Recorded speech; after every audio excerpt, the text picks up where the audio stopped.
ज्ञान विविध्य चैनल में आप सभी लोगों का स्वागत है। मैं डॉक्टर राकेश कुमार यादव आपको 12th क्लास की इंग्लिश की एक पोइम है शेक्सपियर की, उसके बारे में बता रहा हूँ। Age of man. This poem is composed by William Shakespeare. William Shakespeare के बारे में आप जानते हैं ना? Who composed this poem? William Shakespeare. William Shakespeare was great dramatist, novelist and sonnet writer. William Shakespeare was great dramatist. Who was William Shakespeare? William Shakespeare was a great dramatist, novelist and sonnet writer. Sonnet writer in English literature. This poem is prescribed in our course. William Shakespeare composed this poem. He was born on 23 April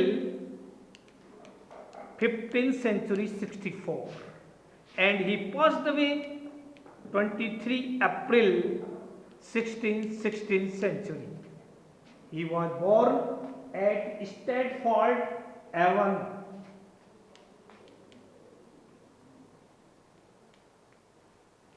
on Avon. Stratford Avon नाम के स्थान पर इनका जन्म हुआ था. He was English poet writer, England poet writer. He was a national poet of England. Who was a national poet of England? William Shakespeare was a national poet. He composed 37 plays and 154 sonnets and poems. And 2 poems are lengthy poem. 154 sonnet की रचना की थी इसने और 2 long poem की रचना की थी और लगभग 37 प्लेस इंग्लिश के अंदर इसने कंपोज किए. William Shakespeare. और विलियम शेक्सपियर अंग्रेजी का इटली का फादर है और इसका जन्म 1564 के अंदर स्टैटफोर्ड इंग्लैंड के अंदर इसका जन्म हुआ था. The 7 ages of man poem is written by William Shakespeare और विलियम शेक्सपियर ने इस कविता की रचना की थी. तो विलियम शेक्सपियर का जो वर्क्स हैं ये बायोग्राफी मैंने आपको बताई है. विलियम शेक्सपियर की biography. His famous works. He wrote many kinds of tragedies and comedies. Tragedies and comedy की इसने रचना की. इन ट्रेजेडीज सुखांत नाटक. Comedies tragedies and comedies. Tragedy and comedies was written by William Shakespeare. His famous tragedies, his famous comedies are as follows: Hamlet, Macbeth, Othello, King Lear. ये इसकी famous tragedies हैं विलियम शेक्सपियर की. कभी आपसे कोई पूछे विलियम शेक्सपियर की कोई ट्रेजेडी के नाम बताइए, you can say that Hamlet, Macbeth, Othello and King Lear. Comedies much ado about nothing.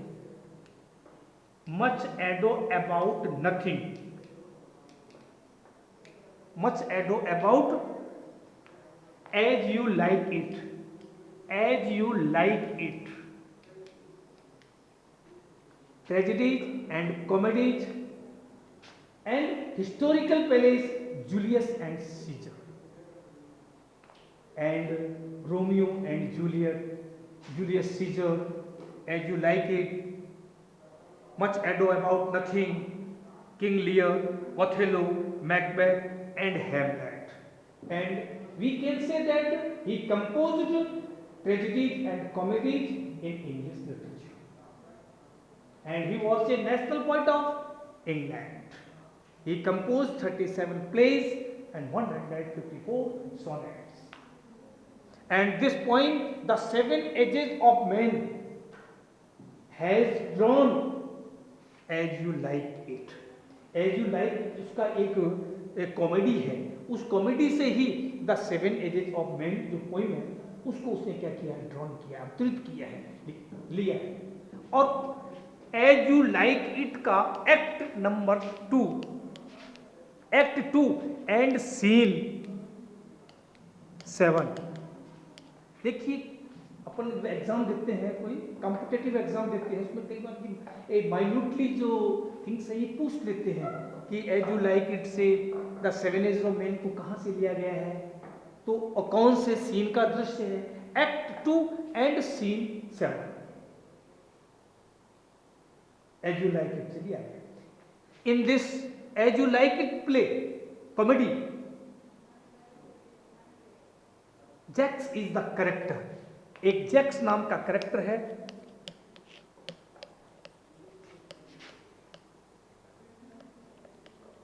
Jacques नाम का करेक्टर, उससे इसको लिया गया है. तो introduction to the writer, introduction to the poet आपके समझ में आ गए. The seven ages of man का राइटर कौन है, पोइट कौन है. इन दिस पोइम, अब इस कविता की थीम क्या है थोड़ी डिस्कस करते हैं कि भाई the seven ages of man में क्या है. सेवन एजेस ऑफ मैन के अंदर आपको 7 पार्ट्स ऑफ लाइफ के बारे में बताया गया है. सेवन एजेस ऑफ मैन जो पोइम है उसमें 7 अवस्थाओं के बारे में बताया गया है. 7 stage of man's life. What is the 7 stage of man's life. आदमी की 7 अवस्थाएं होती हैं, 7 रोल्स अदा करने पड़ते हैं उसको अपने जीवन के अंदर. फॉर एग्जाम्पल, थोड़ा सा मैं किताब से हटके आपको बता रहा हूँ. फॉर एग्जाम्पल, भाई 7 भूमिका अदा कैसे कर सकते हैं. मैं भी आया, मैंने भी अपने जीवन के अंदर बहुत सी भूमिका अदा की है. मैं किसी का भाई हूँ तो भाई का मैंने रोल अदा किया. मैं किसी का बेटा हूँ तो बेटे का रोल अदा किया. मैं किसी का फादर हूँ, पिताजी की भूमिका अदा की, बेटे की भी की, पिताजी की भी, भाई की भी की. मैं दादा भी बन सकता, दादा की भूमिका अदा कर दी. मैं पति की भूमिका भी अदा कर दी. So we can say that every person in this world had to play many kinds of role in their life. एक आदमी को अपने जीवन में बहुत सी भूमिकाएं अदा करनी पड़ती है. बस in this point William Shakespeare tells only for 7 roles, 7 steps of life. इसमें केवल वो 7 अवस्थाओं के बारे में बताता है. देखिए मैंने अभी पोइम को आपको रीड आउट नहीं किया है, मैं रीड आउट भी कर दूंगा और आपको पहले इसकी थीम भी बता देता हूं कि what is the summary, what is the summary of the poem. इसकी समरी क्या है, पोइम की समरी क्या है. तो समरी में first the infant. Do you know about the infant. Infant का मतलब होता है शिशु, बच्चा जब जन्म लेता है, infant. Second age is school boy, school boy. And third age is a lover.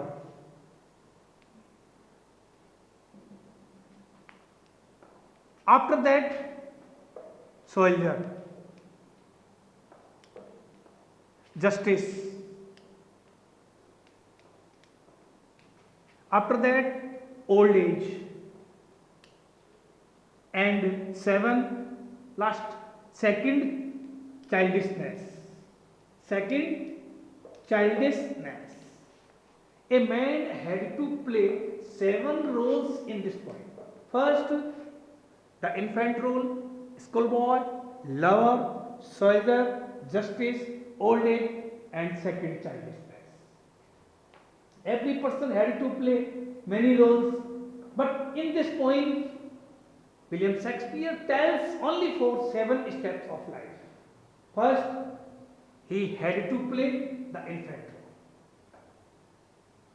In the first paragraph, पहले पैराग्राफ, ये तो 7 अवस्थाएं हो गई देखिए आप, ठीक है ना, 7 रोल्स हो गए, लेकिन in the first paragraph 4 poem की जो लाइनें हैं उनमें ही says only, the poem says only a man had to play on this stage, man come and go from this stage, आदमी आता है चला जाता है, इस संसार में आया मंच के अंदर और फिर वो चला जाता है। एक देवानंद की फिल्म है, पुरानी फिल्म है आनंद नाम की, उसमें देवा राजेश खन्ना का रोल है, वो यही कहता है कि आदमी इस संसार के मंच पर आता है और फिर चला जाता है, मैं आया मंच पर और चला जाता, केवल उसने अपना रोल अदा किया। तो इसमें भी यही 7 अवस्था के अंदर रोल अदा करता है। इसलिए सारे men and women are actor and players. In the first paragraph ही says only men and women are players. Players का मतलब यहां पर होता है actor and actress. Every person is actor and he comes on the stage and had to play his role. तो 7 अवस्थाएं में फर्स्ट एज इन्फेंट के बारे में आपको बताता हूं, ठीक है ना। इन्फेंट में क्या करता है, व्हेन ए चाइल्ड बोर्न, जब बच्चा जन्म लेता है तो म्यू मिमियाता है, चिल्लाता है, एंड पक उल्टियां करता है, वोमिटिंग करता है इन द नर्सेज आर्म्स, क्योंकि वो हेल्पलेस होता है, कोई सहायता करने वाला नहीं होता है, तो वो नर्स की गोद में क्या करता है, जन्म लेता है और म्यूलिंग करता है, पकिंग करता है, वोमिटिंग करता है in the nurses arms, because that time he is helpless, वो असहाय है। In the second school boy, in the second steps he had to, he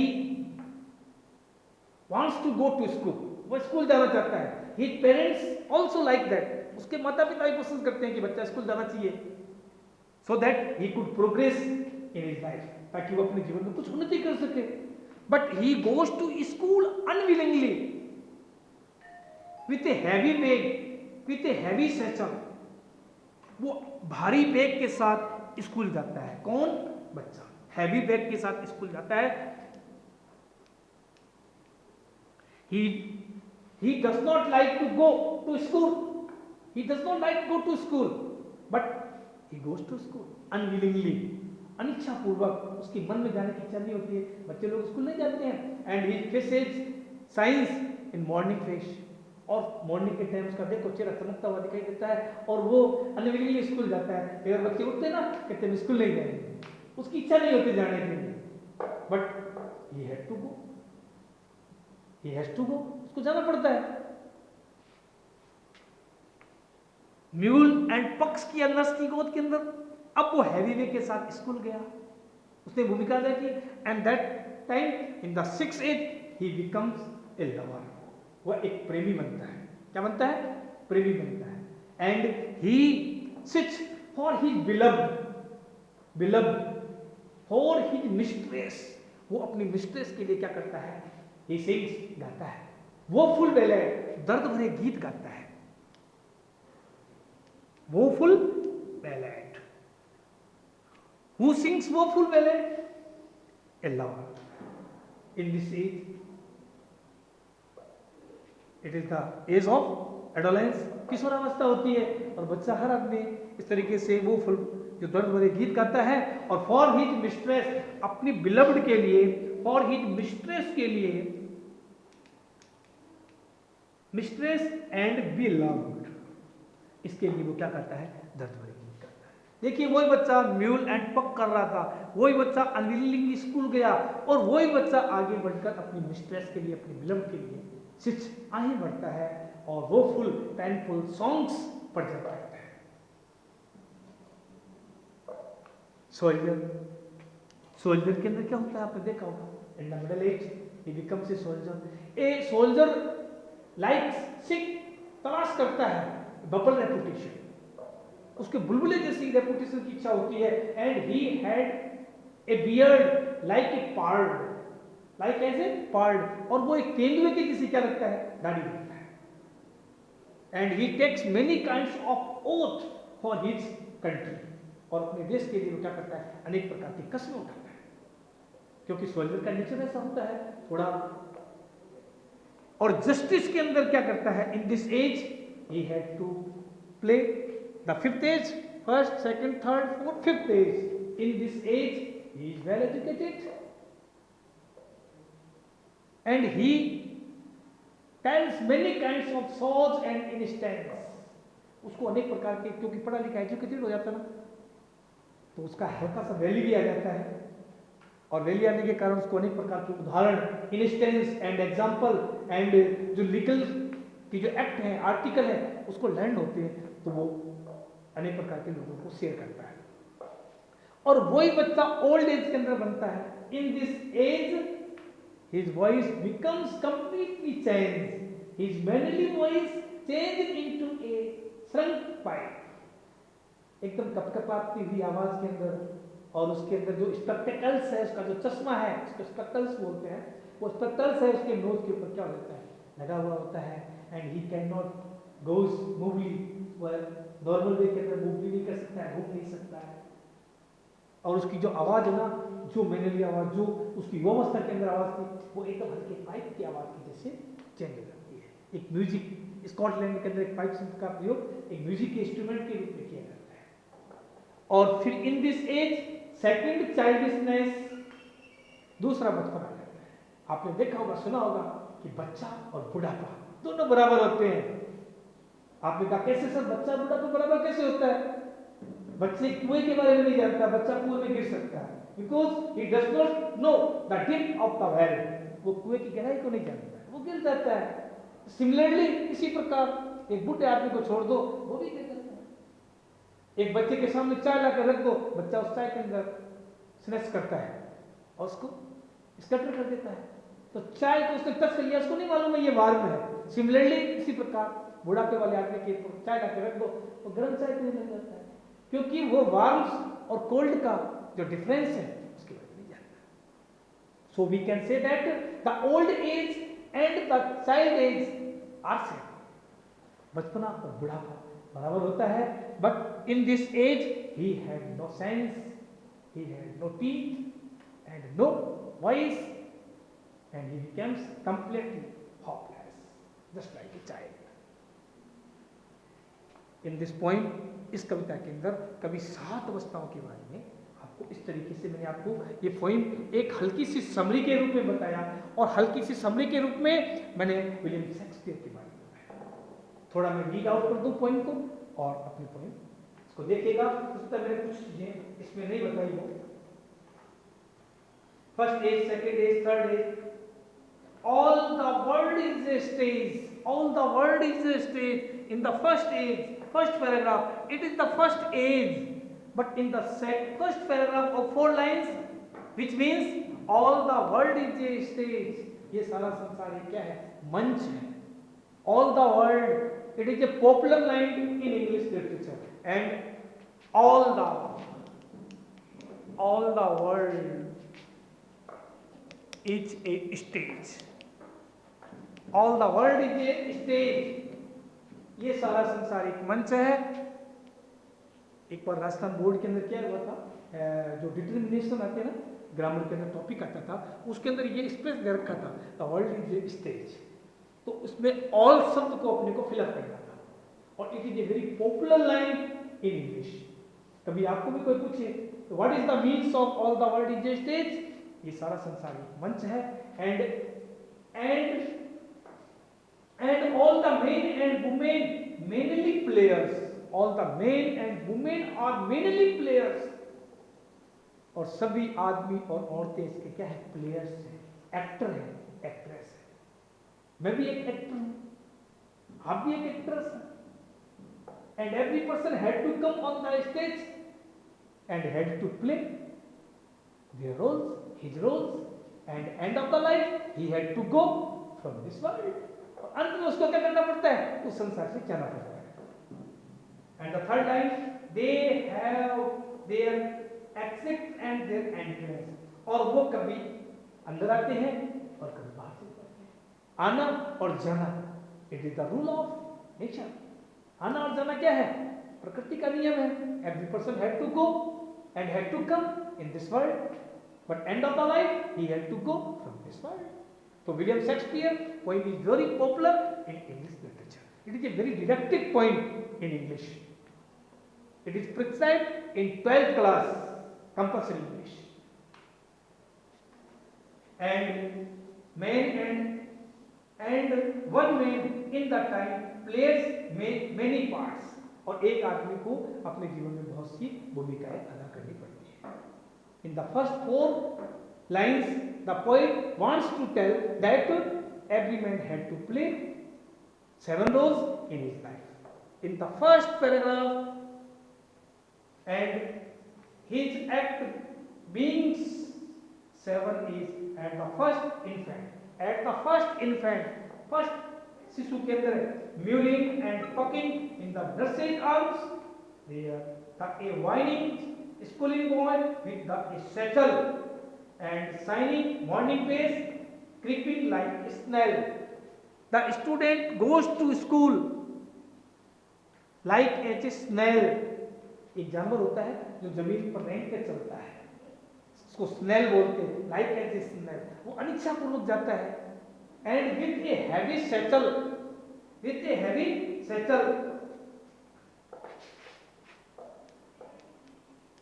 heavy satchel का मतलब होता है भारी बैग के साथ। सैचल, सैचल भी बोलते हैं, बैग्स भी बोल सकते हो आप। बच्चा स्कूल के सैचल के साथ जाता है। And goes to school with a heavy satchel, और हैवी सैचल के साथ स्कूल जाता है। And shining morning face and creeping like snail, और एक जो जानवर होता है उसके जैसे वो अनिच्छापूर्वक जाता है। And unwillingly to school, and then the lover shining the a furnace, shining sits like a furnace, और एक भट्टी के जैसे वो। अब वो लड़का क्या करता है, प्रेमी बनता है, और प्रेमी के अंदर वो लाइक ए फर्नेस का मतलब भट्टी के जैसे जमता है, क्योंकि वो किशोरावस्था एक ऐसी अवस्था होती है जो संवेग और तूफान की अवस्था होती है। स्टैनले हॉल ने भी ऐसा कहा है, किशोरावस्था एक तूफान की, संघर्ष की और तनाव की एज होती है, और every person have to face this role. इस एज के अंदर बच्चा क्या होता है, स्टैनले हॉल एक विचारक है, उसने ऐसा कहा है। यदि आपके एग्जाम में पूछा गया कॉम्पिटिटिव एग्जाम के अंदर, तो स्टैनले हॉल ने क्या कहा है, किशोरावस्था संवेग की अवस्था होती है, पैशन होता है उसके अंदर, बहुत ही पैशन होता है, इमोशनल होता है, very emotional and very passionate and very passion, उसके अंदर संवेग बहुत होता है। तो वो क्या करता है, फर्नेस भट्टी के जैसे जलता है, and shining and morning place unwillingly to school, and then a lovers sit of the furnace and like a woeful ballad, और दर्द भरे गीत गाता है, woeful ballad, वो he sings a woeful ballad, here woeful ballad, and he sits and he sings woeful ballad, और दर्द भरे गीत गाता है for his mistress and for his beloved, अपनी प्रेमिका के लिए अनेक प्रकार के दर्द भरे गीत गाता है। In the fourth, full of a strange oath and bearded like a pard. In the fourth age, he had bearded like as a pard. Like as a pard. Pard means तेंदुआ। leopard भी नहीं सुना होगा, pard भी नहीं सुना होगा, और एक तेंदुए जैसे वो क्या रखता है, दाढ़ी रखता है। He looks very fierce, very fierce, बहुत ही खूंखार दिखाई देता है soldier. And he likes bubble reputations. And full of a strange oath of a bearded like a pard, and a jealous of a honor, and a sudden of a quick nature, seeking of a bubble's reputation, then of a cannon's mouth, and then the justice. He has a fair round belly and a good capon, with eyes and silver, and the bearded a formal cut, और formal cut भी रखता है, दाढ़ी रखता है, क्योंकि he was an educated person, and in this age he had a formal cut.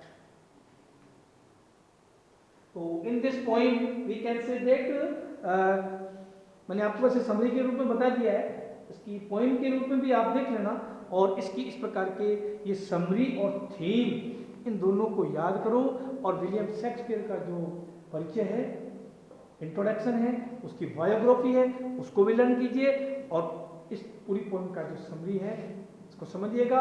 और Rajasthan board के अंदर 12th क्लास के अंदर ये आपके प्रिस्क्राइब कोर्स के अंदर है, और इसका एक छोटा सा पैराग्राफ स्टैंडर्ड दे देता है, और उसके अंदर 2 क्वेश्चन दे देता है, और फिर इसके अंदर एक क्वेश्चन आंसर दे देता है। If you can tell the summary, sure you can tell me the right answer. Thank you.